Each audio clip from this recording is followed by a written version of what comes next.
അസ്സലാമു അലൈക്കും വറഹ്മത്തുള്ളാഹി വബറകാതുഹു. ബിസ്മില്ലാഹിർ റഹ്മാനിർ റഹീം. ചില പിശാചുകൾ, ചില ജിന്നുകൾ ചില ശരീരത്തിലേക്ക് കയറിക്കൂടിയാൽ അത് പിന്നെ ആ ശരീരം വിട്ട് ഒരിക്കലും ഒഴിഞ്ഞു പോകുകയില്ല. ആരെന്ത് ചെയ്താലും അത് ഒഴിഞ്ഞു പോകുകയില്ല. ചില ജിന്നുകളും ശൈത്താന്മാരും വെള്ളത്തിൽ നിന്നും മനുഷ്യ ശരീരത്തിലേക്ക് കയറിക്കൂടും. അല്ലെങ്കിൽ പെട്ടെന്ന് മനുഷ്യനെ പേടിപ്പിച്ച് അതിലൂടെ കയറിക്കൂടും. അല്ലെങ്കിൽ 14-ാം രാവിൽ കയറിക്കൂടും. അല്ലെങ്കിൽ മാസം 28-ന്. ഇങ്ങനെ പല നിലക്കാണ് ഇവർ കയറിക്കൂടുന്നത്.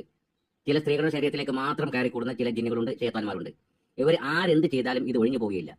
അവരെ കരിച്ചു കളയുകയല്ലാതെ വേറെ നിർവാഹമില്ല. അതുപോലെ ചില ഉഗ്രമൂർത്തികൾ, ചില നീചമൂർത്തികൾ, ആരെന്ത് ചെയ്താലും ഇവ വിട്ടുപോകുകയില്ല.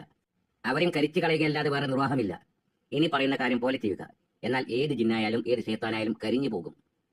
ആദ്യം ചെയ്യേണ്ടത് 7 പ്രാവശ്യം ആയത്തുൽ കുർസി ഓതുക.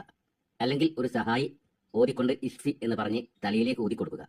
അത് കഴിഞ്ഞാൽ മുഅവ്വിദത്തൈനി, ഖുൽ അഊദു ബിറബ്ബിൽ ഫലഖി, ഖുൽ അഊദു ബിറബ്ബിൻ നാസി, ഈ 2 സൂറത്തുകളും 3 എണ്ണം വീതം ഓതുക. അത് കഴിഞ്ഞാൽ 3 പ്രാവശ്യം ബാങ്ക് വിളിക്കുക. പിന്നെ സൂറത്ത് സ്വാഫാത്തി, വസ്വാഫാത്തി സ്വഫൻ ഫസ്സാജിറാത്തി സജ്റൻ എന്ന സൂറത്ത് 3 പ്രാവശ്യം ഓതുക. പിന്നെ സൂറത്തുൽ ജിന്ന് 3 പ്രാവശ്യം ഓതുക. പിന്നെ സൂറത്ത് ഖാഫ് 1 പ്രാവശ്യം ഓതുക. പിന്നെ സൂറത്തുൽ ബുറൂജ് 1 പ്രാവശ്യം ഓതുക. പിന്നെ സൂറത്ത് ത്വാരിഖ് 1 വട്ടം ഓതുക. ഇതാണ് ചെയ്യേണ്ടത്. ഇതിൽ പ്രത്യേകമായി ശ്രദ്ധിക്കാനുള്ളത്, രോഗി എങ്ങനെയായാലും ഓതുകയില്ല. രോഗിക്ക് ഓതാൻ കഴിയുകയില്ല. അപ്പോൾ ഒരു സഹായി വേണ്ടിവരും. 1, 2, 3 സഹായികൾ വേണ്ടിവരും. ഒരു പക്ഷേ ഇളകലും ചാടലും ഓടലും എല്ലാം ഉണ്ടാകും. ആ സമയത്തെല്ലാം ഒരിക്കലും മന്ത്രം നിർത്തരുത്.